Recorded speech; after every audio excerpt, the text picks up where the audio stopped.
curso do Saber Direito desta semana é de Direito Sindical. Você vai aprender mais sobre a representatividade, a negociação dos sindicatos, a Lei 13.467, que rege a atividade, os dissídios e ações coletivas. As aulas são com a professora Dânia Long.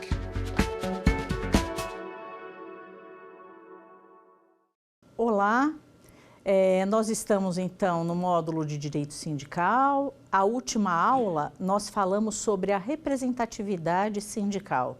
Nós vimos qual é a forma de representatividade, quais são as categorias, os critérios utilizados para o enquadramento sindical.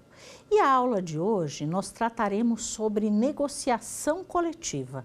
Mas agora nessa aula, o prisma da negociação coletiva a ser tratado será sobre o prisma da reforma sindical. Porque a nova lei, ela trouxe alterações profundas nessas relações sobre a negociação coletiva, colocando o que é possível negociar, o que não é possível, o que prevalece ou não sobre a lei. Então, daremos essa abordagem principalmente com foco na reforma, que é o que a partir de agora, será utilizado para todos aqueles que fizerem as negociações coletivas.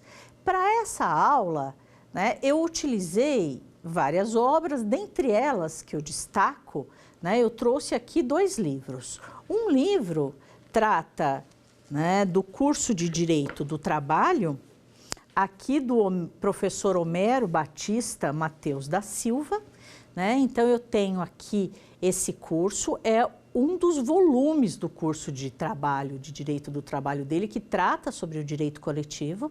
Ele está atualizado de acordo com a reforma trabalhista, então esse livro eu aconselho, E também eu trouxe aqui um outro livro que é o livro que eu escrevi foi a minha dissertação do mestrado, que fala sobre a teoria do conglobamento e o conflito de normas no contrato de trabalho. Esse livro aqui, ele traz conceitos básicos sobre a negociação coletiva. Então, não obstante ele vá e fale sobre questões ligadas ao conflito de normas que predomina, a mais benéfica, o importante desse livro aqui são questões ligadas a conceitos básicos de negociação coletiva e convenções coletivas. Então, caso vocês queiram, eu aconselho essas 2 obras para nortearem essa visão geral sobre negociação coletiva. Então, quando falamos sobre negociação coletiva, a primeira ideia que vimos é o quê? Falamos sobre sindicatos, representantes dos empregados, representantes dos empregadores e melhores condições de trabalho e melhores condições sociais. Quando nós temos um grupo de empregados de um lado e um grupo de empregadores de outros, existem inúmeras condições que são condições divergentes. Então, quais as condições que eu chamo de condições divergentes?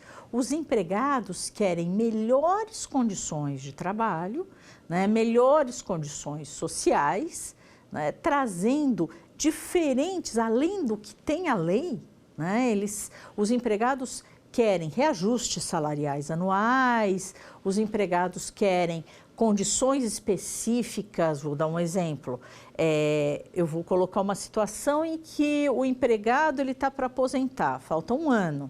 O empregador fala, não, eu vou dispensá-lo. Posso dispensar? A lei não vê nada, mas para esses empregados, esse grupo fala, não, eu quero estabilidade para quem está em fase de pré-aposentadoria, que é uma necessidade daquela categoria. Aí você tem o quê? Você tem esses tipos de pleitos aonde? Nas negociações coletivas. Então, a negociação coletiva, ela surge porque existem pleitos de trabalhadores para melhorar suas condições em relação ao empregador. O empregador, ele obedece à lei, Então, ele não tem pela nossa história, ele não teria a disponibilidade de trazer né, outras condições que não aquelas obedecidas pela lei. Mas os empregados, eles querem condições melhores. E aí você começa um conflito, né? Os empregados apresentam uma pauta de reivindicação através do seu sindicato para trazerem essas outras condições de trabalho. E o empregador, ou ele concede ou ele recusa. Dentro dessa negociação, dentro desse embate, né, você tem duas formas de resolver esse conflito. Você pode resolver esse conflito, né, pelas formas clássicas que a gente lê na doutrina, por uma autocomposição, ou seja, os dois sentam e firmam qual vai ser as condições que o empregador cede, o empregado quer, das condições de trabalho, ou por uma heterocomposição. A heterocomposição é quando eu chamo um terceiro para intervir ali nessa negociação. Eu coloco exemplo de heterocomposição, eu posso chamar uma arbitragem, um árbitro para dar uma sentença arbitral e decidir quais essas condições podem ser modificadas. Ou ainda eu posso ir para o judiciário e ali no judiciário, através de um dissídio coletivo, será decididas quais são essas condições específicas de trabalho para aquelas categorias. Então, quando eu estou nessa negociação coletiva, quem está negociando? Como a gente viu, quem negocia são as categorias, né? De um lado, o sindicato dos bancários e do outro lado, o sindicato dos bancos. E essa negociação, os efeitos vão valer para esses dois. A doutrina também traz que a autodefesa é uma forma de solução de conflito, né? A autodefesa, no meu ponto de vista, ela seria uma forma que você chega a uma solução de conflitos. Eu falo da autodefesa coletiva, como exemplo a greve, né? A greve, você por si só não resolveria o conflito, mas sim através de uma autocomposição posterior ou de uma heterocomposição. Esse é um ponto de vista que eu trago. Não significa que isso seja pacífico no entendimento da doutrina, porque as doutrinas elas sempre falam que tem três formas de solução de conflito: a autocomposição, a heterocomposição e a autodefesa, né? No meu ponto de vista, a autodefesa é uma forma que se chega a uma autocomposição e uma heterocomposição.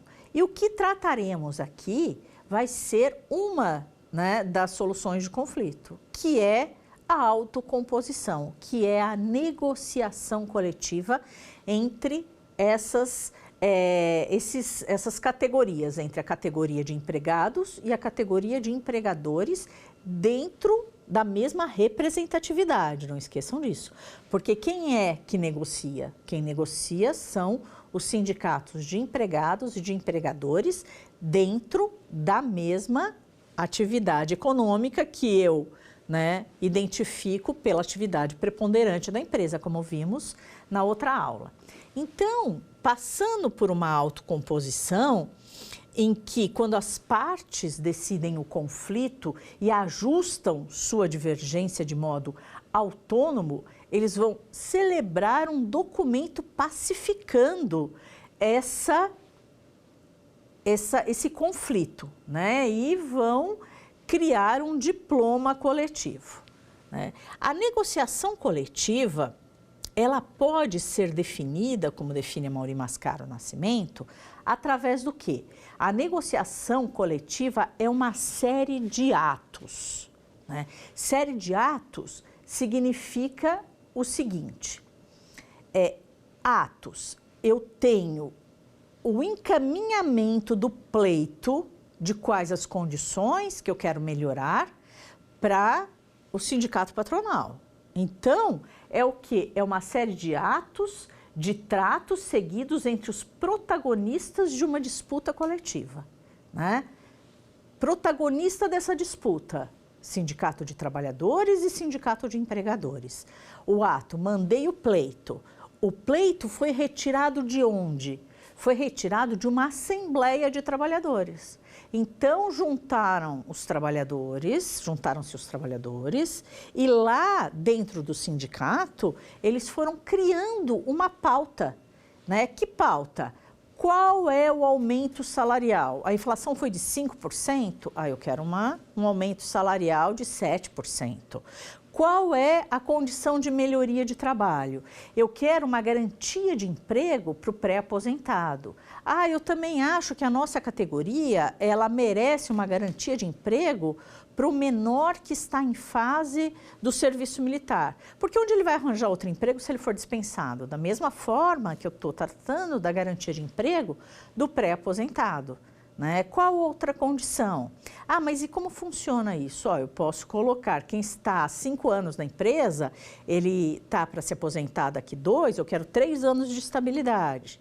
Você cria novas condições, você cria novas regras quando você joga essa pauta de reivindicação.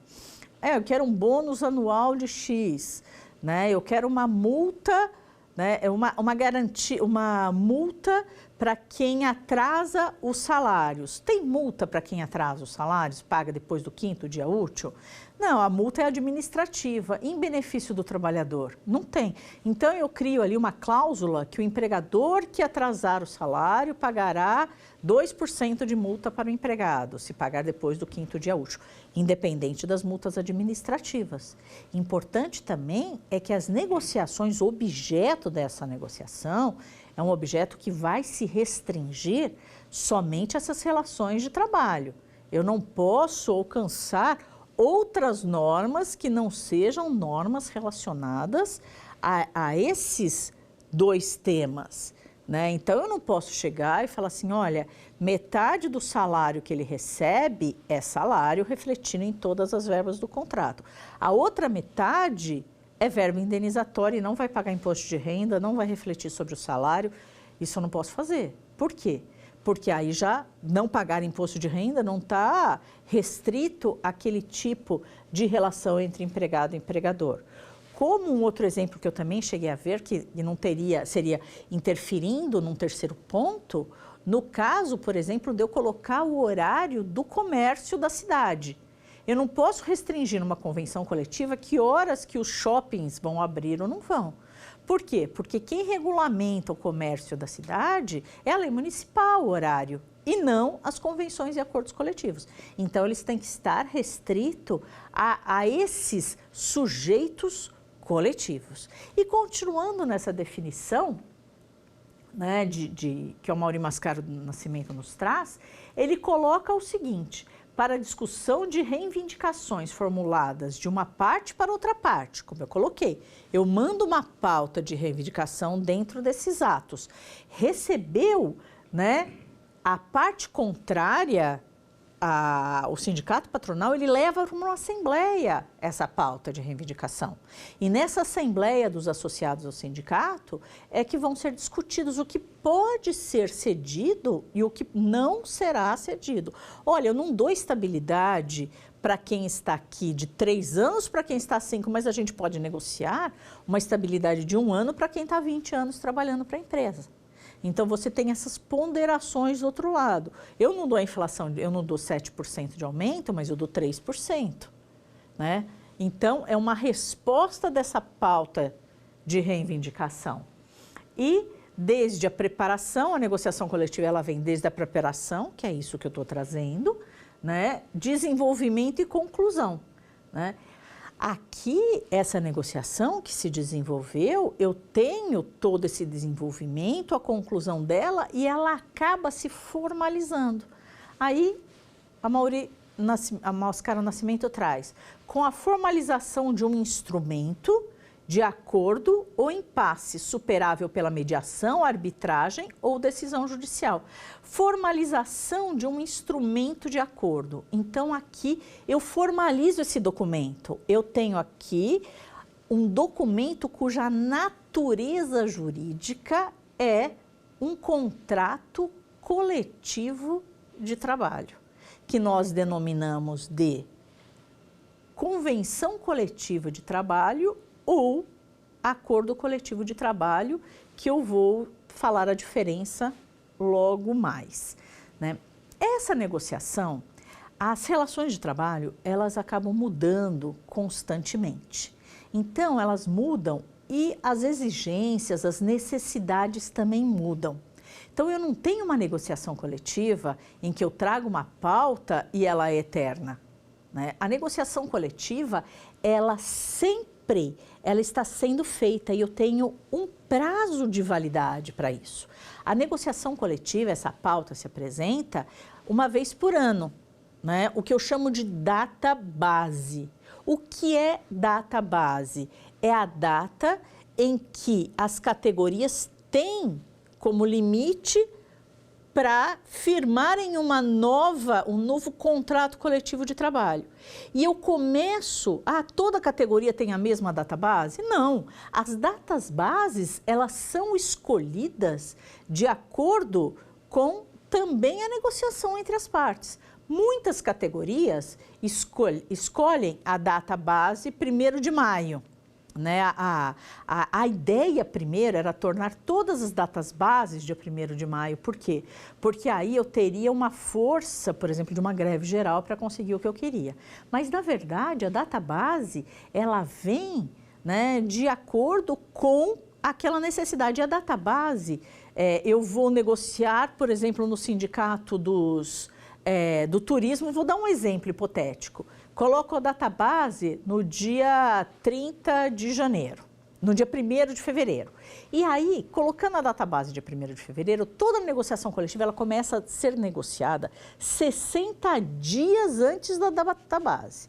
Eu começo com 60 dias antes, para estar fechado o acordo na data base.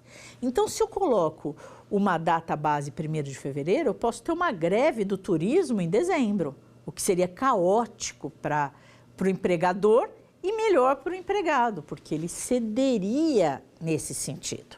Então, você tem datas bases negociadas entre as categorias. E como eu tenho o sindicato, né, pela base territorial, que é o município, eu tenho as negociações de cada sindicato escolhendo cada data base. Aqui, passada essa negociação, que eu já falei, ela se começa 60 dias antes, existe todo esse processo de negociação, toda uma pauta de reivindicação, onde eu acabo formalizando isso através desse acordo, desse contrato coletivo. E agora eu passo para as definições, né?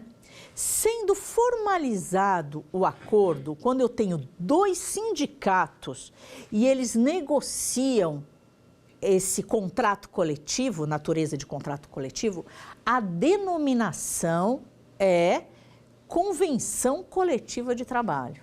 Então, a Convenção Coletiva de Trabalho, ela está definida no artigo 611 da CLT.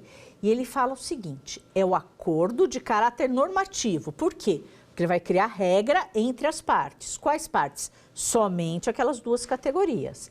Pelo qual 2 ou mais sindicatos representativos de categoria econômica e profissional estipulam condições de trabalho aplicáveis no âmbito das respectivas representações às relações individuais de trabalho.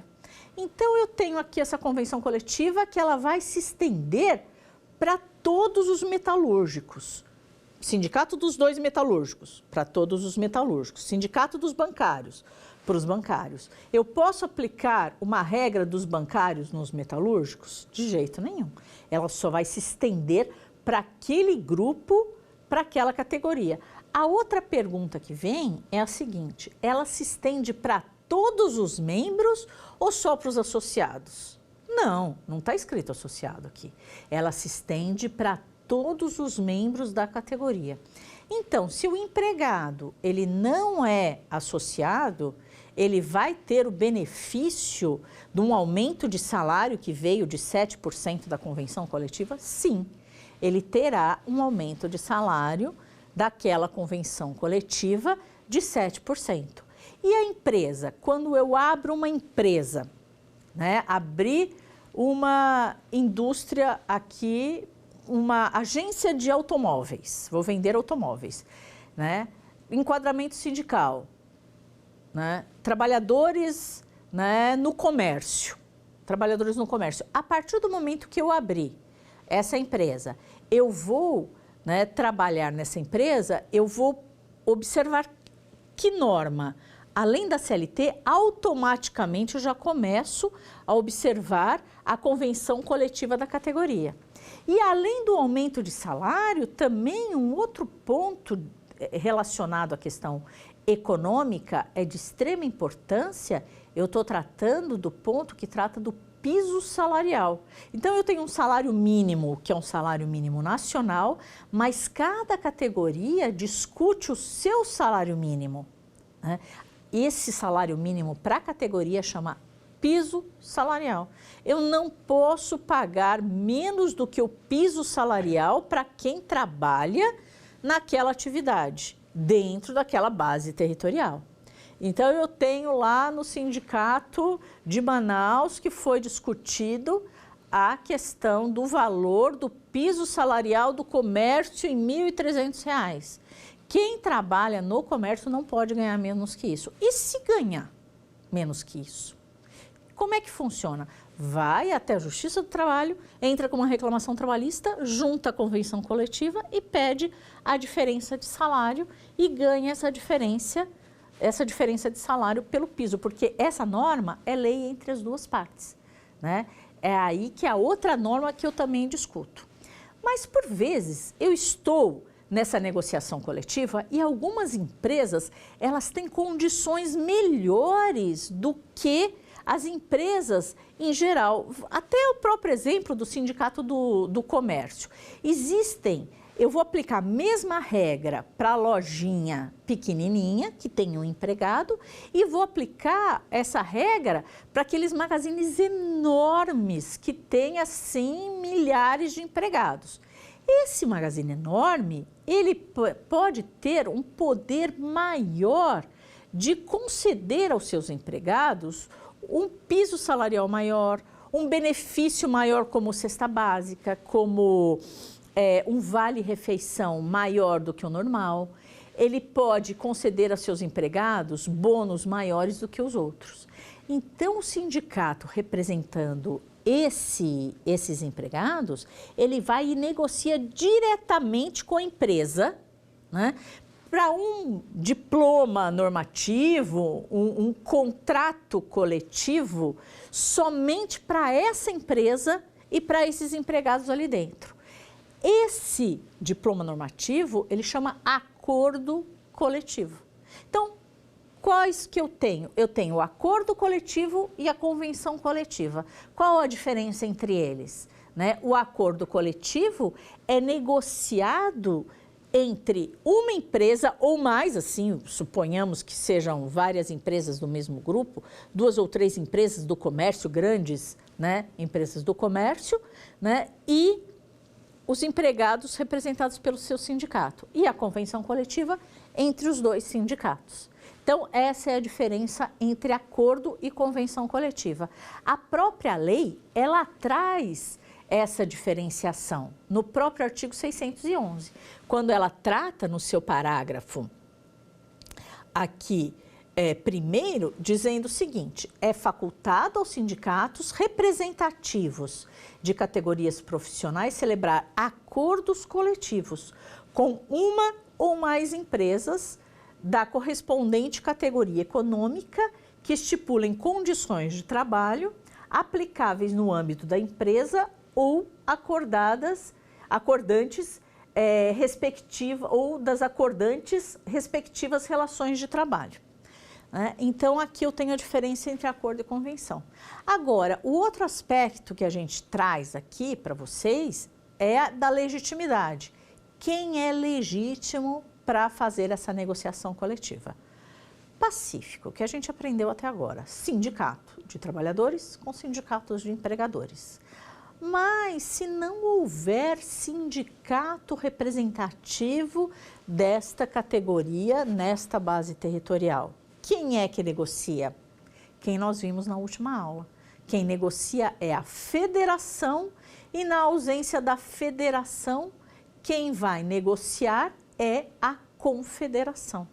Então, se eu tenho uma empresa que eu acabei de abrir uma empresa de confecção, né, no interior do Mato Grosso, numa cidade pequena, onde eu não tenho um sindicato ali representativo daquela categoria, eu chamo a empresa ou eu nem chamo, eu vejo, eu chamo a federação para poder negociar. E aí essa federação negocia e vai valer para aquela região também, né? Não tendo federação, eu chamo a confederação. Essa é a regra da legitimidade. Outra questão que eu trago para vocês é a seguinte. Aí eu venho com uma questão. Os trabalhadores, eles podem negociar diretamente com a empresa ou eu preciso necessariamente do sindicato? Regra geral. A regra geral é que a negociação, ela só é feita por sindicatos que representam os empregados. Essa é a regra geral. E a exceção? A exceção eu vou encontrar no 617 da CLT, se tratando especificamente de acordo coletivo, né? O acordo coletivo lembra que está dentro da empresa, não é geral, né? Então, se tratando de acordo coletivo, né, decidindo os empregados dessa empresa firmar um acordo coletivo, eles vão chamar o sindicato para negociar. O sindicato, né, tem o prazo de 8 dias para responder, né, e o sindicato pode não querer negociar. Se ele não quiser negociar, esses trabalhadores chamam a federação. Se a federação se recusar a negociar, eles podem chamar a confederação, sempre dentro desse prazo de 8 dias. E se a confederação também se recusar a negociar, aí esses trabalhadores criam uma comissão de empregados e essa comissão negociará direto com a empresa e aí vão firmar um acordo coletivo diretamente com a empresa. Quais as hipóteses? Apenas se chamar do sindicato, recusa em 8 dias, chama a federação, recusa, chama a confederação, recusa. Então, o artigo 617, né, o parágrafo 1º, ele dá essa possibilidade dessa negociação direta com os trabalhadores. Então, a pergunta é, quem é legítimo para negociar? Sindicato, federação, confederação, na ausência federação, na ausência confederação e na ausência apenas acordo coletivo dos 3, a comissão de trabalhadores que pode negociar diretamente, né? Aqui, então, vamos aqui testar os nossos conhecimentos. Vamos trazer uma questão sobre esse tema.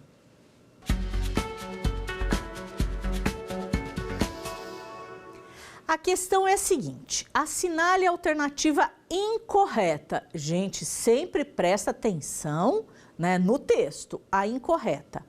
Convenção coletiva de trabalho é o acordo de caráter normativo firmado entre sindicatos representativos de categoria econômica e profissional? A letra B. Acordo coletivo é o acordo de caráter normativo firmado entre sindicatos representativos das categorias profissionais e empresas aplicáveis apenas no âmbito da empresa? C. As federações e, na falta desta, as confederações representativas de categorias econômicas e profissionais poderão celebrar acordos e convenções coletivas de trabalho? D. A convenção coletiva e o acordo coletivo de trabalho nunca terão prevalência sobre a lei? Vamos à resposta. A resposta é a letra D. Fala assim, mas você ainda não comentou esse tema. Só que eu estou falando da alternativa incorreta. E pela todas as letras que eu li até agora, o que é convenção coletiva de trabalho, o que é acordo coletivo de trabalho e a negociação de federações e confederações estão completamente certas, né? Então, significa que a convenção coletiva de trabalho e o acordo coletivo poderão ter prevalência sobre a lei, que é o tema que nós vamos tratar agora. Então, agora a gente vai entrar no tema que é tema dessa negociação coletiva também sobre a prevalência sobre a lei.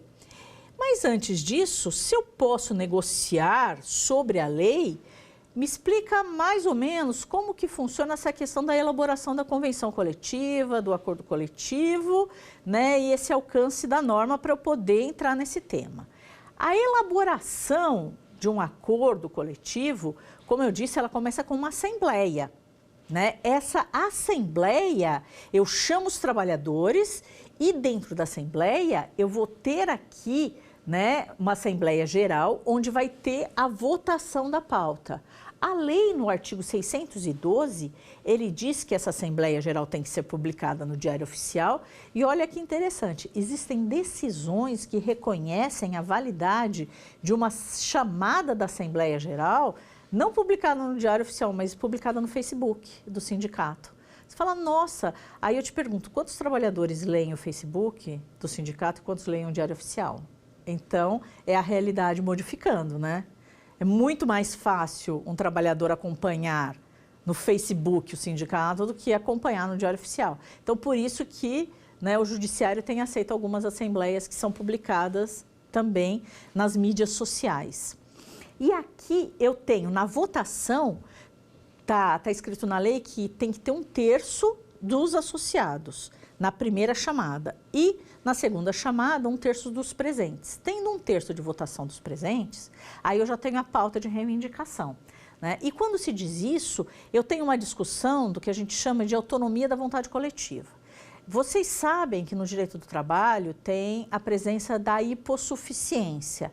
Eu tenho a hipossuficiência, o empregado ele não tem o poder de negociar direto com o empregador. Porque ele é sozinho, ele é fraco, ele é mandado embora. Agora, quando é um sindicato que negocia, aí ele tem esse poder de decisão. É o que a gente chama da autonomia da vontade coletiva. Ele sabe o que ele está negociando, ele sabe o que ele está pedindo. Ele está pedindo melhores condições dentro daquilo. Ele está negociando, ele está trazendo essas condições. Então, eu tenho a presença da autonomia da vontade coletiva. A outra questão é o alcance da norma. O alcance dessa norma, como eu já comentei, ela vai ter 2 dimensões, a categoria e a territorialidade. Então, o território é só para aquelas pessoas naquela representatividade do sindicato, naquela cidade. Se eu tiver os metalúrgicos de São Paulo, na cidade de São Paulo, metalúrgicos do ABC, para Santo André, São Caetano, São Bernardo, Diadema, ali naquela localidade, um não vai se comunicar com o outro. Então, eu enxerguei aqui as dimensões também da negociação coletiva, né?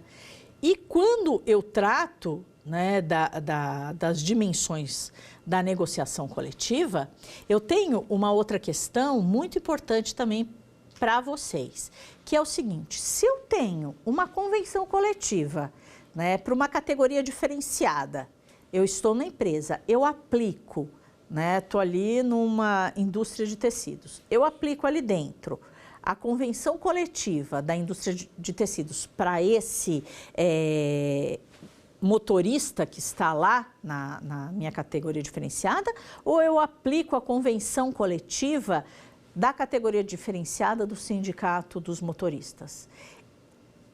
A resposta, ela vem através da natureza jurídica da convenção e da convenção coletiva. A natureza jurídica não é um contrato, né? Então, o TST, ele decidiu essa questão, né, publicando na súmula, o seu entendimento na súmula 374, que diz que a abrangência da categoria diferenciada ela só vai atingir o empregado dessa categoria, ou seja, esse motorista dentro dessa indústria metalúrgica, se, né, essas vantagens forem previstas na convenção coletiva da categoria diferenciada, tiver participado a empresa. Mas como a empresa única vai participar? Não, através do seu representante. Por exemplo, a Fiesp fechou uma negociação coletiva com o Sindicato dos Metalúrgicos. E aí eu tenho a indústria, com o Sindicato dos Motoristas, aí eu tenho a indústria ali atingindo, né, esse motorista de categoria diferenciada. E se não tiver essa negociação? Eu aplico da categoria preponderante. Mas depois dessa questão, vamos agora tratar das negociações coletivas de acordo com a reforma. A reforma, ela traz, como já existia antes, negociações coletivas que podem ser feitas também em prejuízo. Porque até agora eu só tratei com vocês de melhores condições de trabalho e melhores condições sociais para esses trabalhadores. Mas eu posso negociar em prejuízo, eu posso negociar abaixo da lei, que era aquela questão, a resposta da questão. Não haverá negociação coletiva, né, abaixo da lei? Sim, eu posso negociar. Essa negociação coletiva, ela é chamada negociação em pejus, como para melhorar em melius, e a negociação coletiva em prejuízo. E aqui, né, a negociação coletiva, ela vem em prejuízo, mas eu só quero lembrar uma coisa que é fundamental. É uma negociação coletiva. Então, não é uma renúncia de direito. Se eu tenho um acordo coletivo ou uma convenção coletiva em que eu retirei direitos que a lei prevê, em contrapartida, eu tenho o quê? Eu tenho algo que ela me deu a mais. Então, a negociação é sempre uma troca e não é renúncia de direitos, tá? Essa é o primeiro ponto que eu trago. A reforma, né, trabalhista, ela trouxe o artigo 611-A. O parágrafo 2º dele, ele diz o seguinte: a inexistência expressa de indicação de contrapartida recíproca em convenção coletiva ou acordo coletivo de trabalho não ensejará sua nulidade por não caracterizar um vício do negócio jurídico. Você fala assim, mas você acabou de afirmar que tem que ter uma contrapartida. Tem que ter uma contrapartida. Agora, se eu entro esses diplomas, só adiantando, eu posso anulá-los, né, através de uma ação anulatória, né, o judiciário vem e anula a cláusula em prejuízo. Fala assim, não, mas eu teria que ter uma contrapartida. Aí, de outro lado, a empresa ou o sindicato patronal vai demonstrar que houve uma contrapartida, mesmo que ela seja genérica.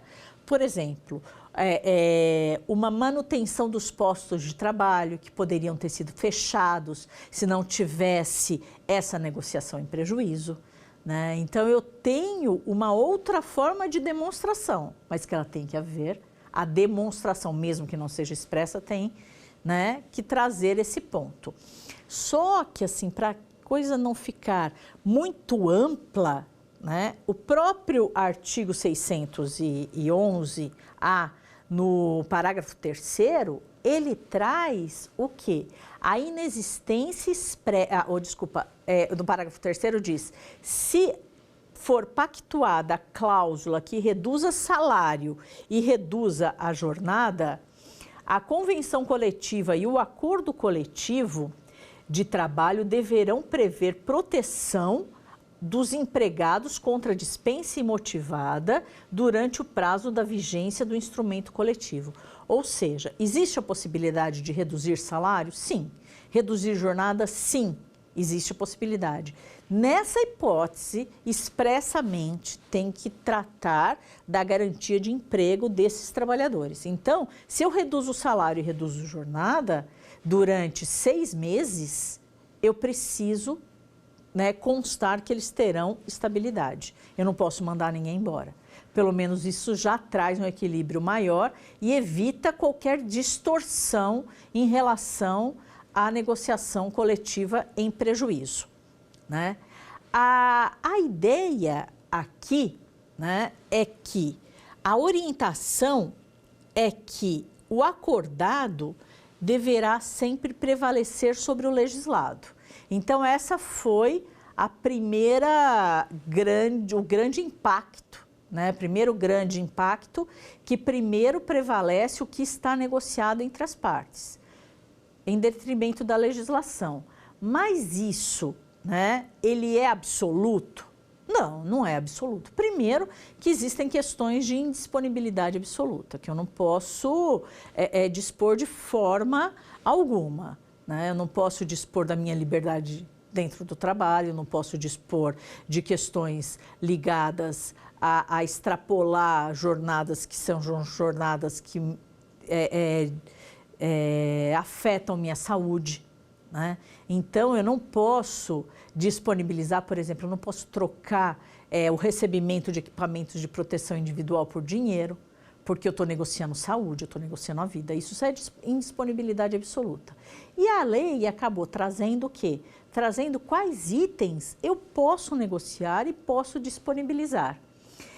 Nessa reforma, no 611-A, ela diz que o acordo e a convenção coletiva de trabalho vão ter a prevalência sobre a lei, entre outros, né, quando dispuserem sobre pacto quanto à jornada de trabalho, ou seja, eu posso criar um banco de horas, como eu já podia antes, né? A ideia do acordo de compensação de horas. O acordo de compensação de horas, se eu faço hora extra, eu ganho 50%, 1h30, né? Se eu jogo para o banco de horas, eu acabo compensando uma por uma.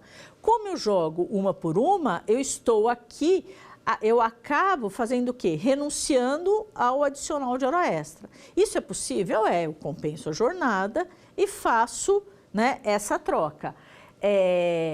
A ideia do intervalo da jornada, então, para quem trabalha mais que 6 horas, eu tenho direito a um descanso de, né, no mínimo 1, no máximo 2 horas entre essas jornadas. Geralmente se trabalha 8, então eu tenho 1 hora de descanso. Eu posso diminuir esse horário para meia hora. A lei previa isso? Ela previa essa diminuição com autorização do Ministério do Trabalho, cheio de regras quanto à presença de refeitório no local. Agora eu não preciso disso. A negociação coletiva ela pode reduzir o horário de descanso e refeição para, no mínimo, meia hora. Então, eu tenho essa possibilidade, o que não se tinha antes.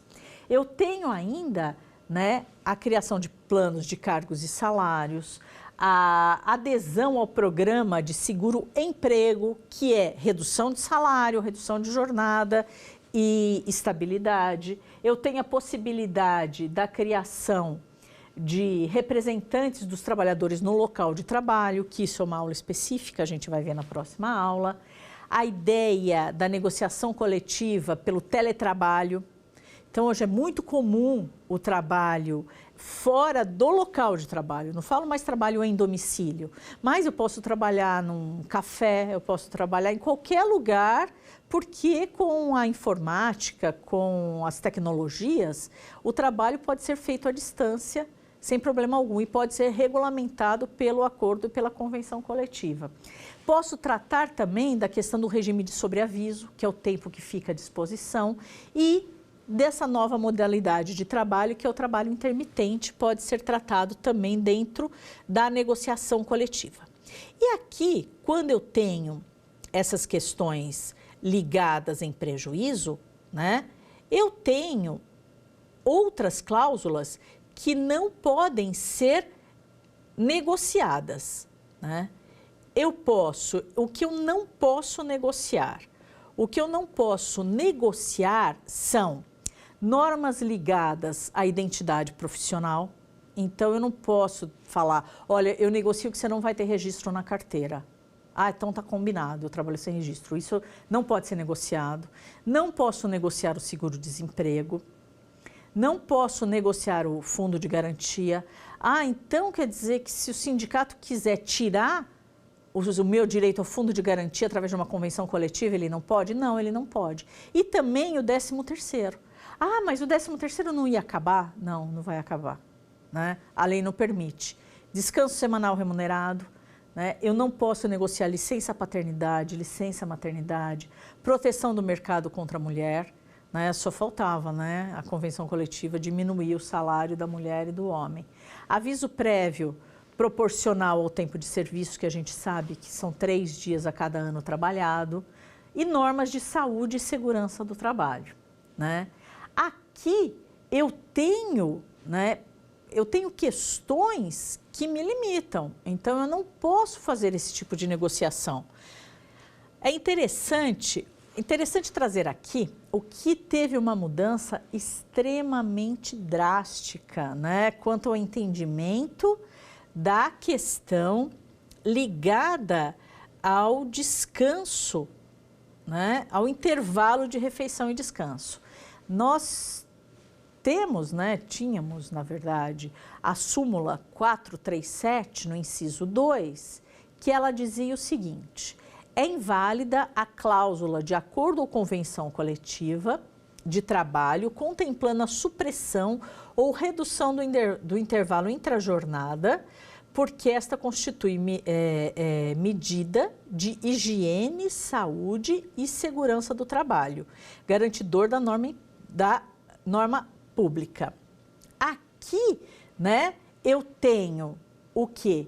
Eu tenho uma mudança drástica da lei, onde ela diz, né, regras sobre duração de intervalo não são consideradas normas de saúde, higiene e segurança do trabalho, nos fins do disposto nesse artigo, que é o artigo que trata das negociações em prejuízo. Então, eu tenho essa previsão em 2 itens, no 611A2 e no 611B, né, pela reforma trabalhista. Então, aqui eu tenho questões que me permitem a negociação e a não negociação. Outra mudança muito grande que nós tivemos foi do 620. O 620, ele tinha, né, um texto que falava que entre a convenção coletiva e o acordo coletivo, o que deve prevalecer, havendo um conflito de normas, é a norma mais benéfica. Agora, o 620 modificou. O 620, ele traz uma regra que é a seguinte: ele diz que as condições estabelecidas em acordos e convenção coletiva de trabalho sempre prevalecerão sobre as estipuladas em convenção coletiva de trabalho. Então, se eu tiver um acordo em prejuízo e uma convenção que é melhor, vai prevalecer o acordo em prejuízo, mesmo que isso vá contra os princípios do direito do trabalho da norma mais benéfica. Pois bem, vamos ver mais testar os nossos conhecimentos aqui? Mais uma questão para a gente dar uma olhadinha?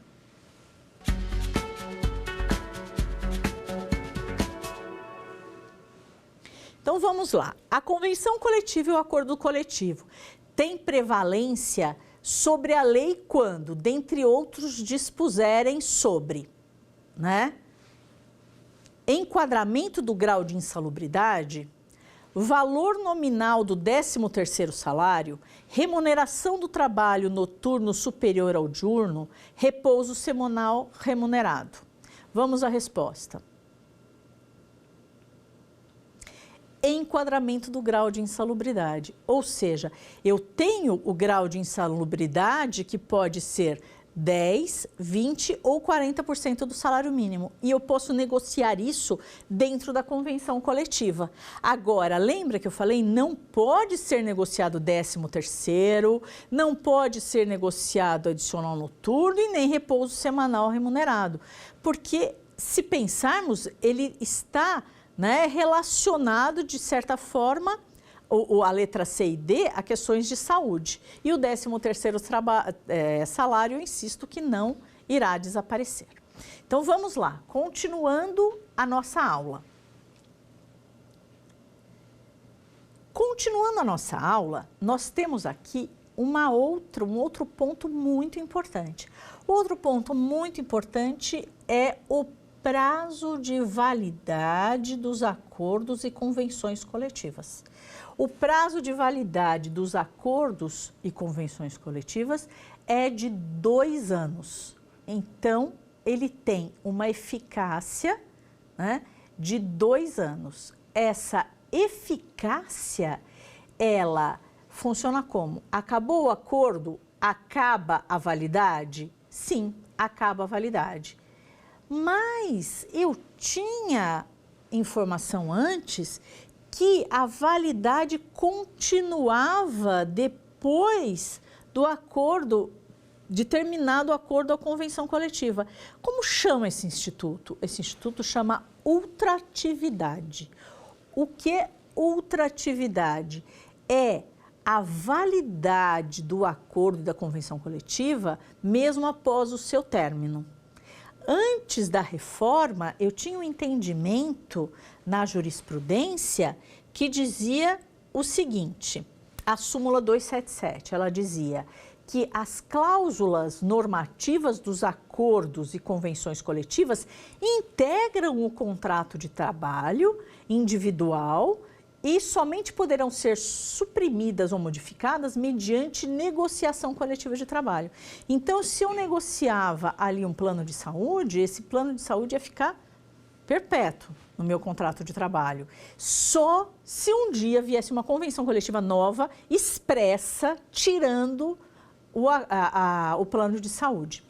Com a modificação, veio o 614 e no parágrafo 3º que diz: não será permitido estipular duração ou convenção coletiva ou acordo coletivo de trabalho superior a 2 anos, sendo vedada a ultratividade.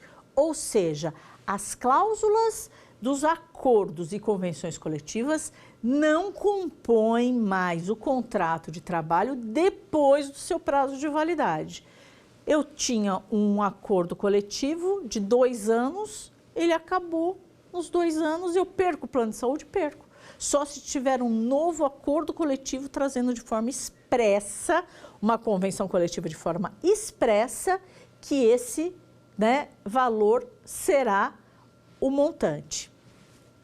Então, aqui desaparece também a ideia da ultratividade.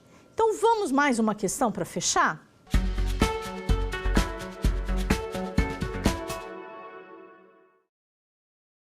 As cláusulas normativas dos acordos coletivos ou convenções coletivas integram o contrato individual de trabalho por tempo indeterminado? Têm eficácia limitada a 2 anos? Só poderão ser modificadas ou suprimidas mediante negociação coletiva de trabalho? E têm sua eficácia limitadas a 4 anos. Qual é a resposta correta? Vamos lá. Tem eficácia limitada a 2 anos. E isso aconteceu, lembrando, depois da reforma trabalhista, porque antes integrava os contratos de trabalho por tempo indeterminado até uma nova convenção coletiva, Então, a resposta correta hoje é que não existe mais a ultratividade, tendo sua eficácia limitada a 2 anos. Então, essa aula de hoje, nós vimos a negociação coletiva, quais são suas formas, e vamos aqui destacar os principais pontos, como um resumo geral do que nós vimos. A negociação coletiva, ela se dá entre empregados e empregadores e se formaliza através de convenções e acordos coletivos de trabalho. A negociação, em inúmeras hipóteses, o acordado deverá prevalecer sobre o negociado. A negociação coletiva em prejuízo não é ilimitada.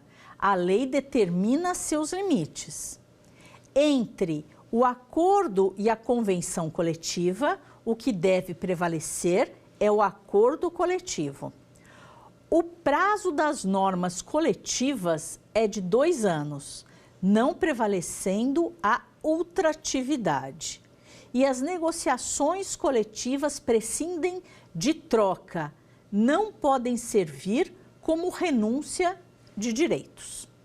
Então, aqui, essa foi nossa aula de negociação coletiva sobre o prisma da reforma trabalhista.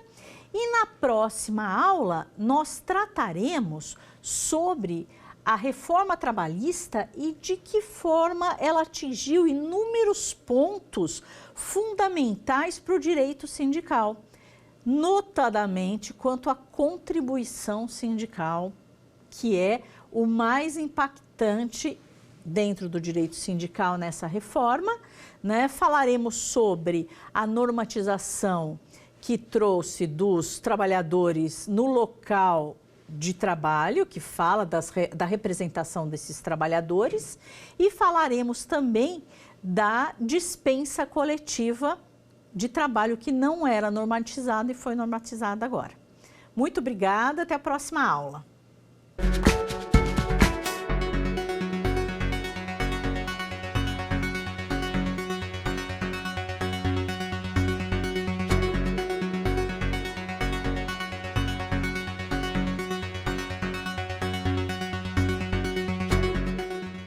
Gostou das aulas? Você pode dar sugestões de temas que quer aprender no Saber Direito. Escreva pra gente, o nosso e-mail é saberdireito@stf.jus.br ou entre em contato pelo nosso WhatsApp. O número é este que aparece na tela. Você também pode estudar pela internet. É só acessar tvjustiça.jus.br e ainda reveja as nossas aulas no canal do YouTube, TV Justiça Oficial.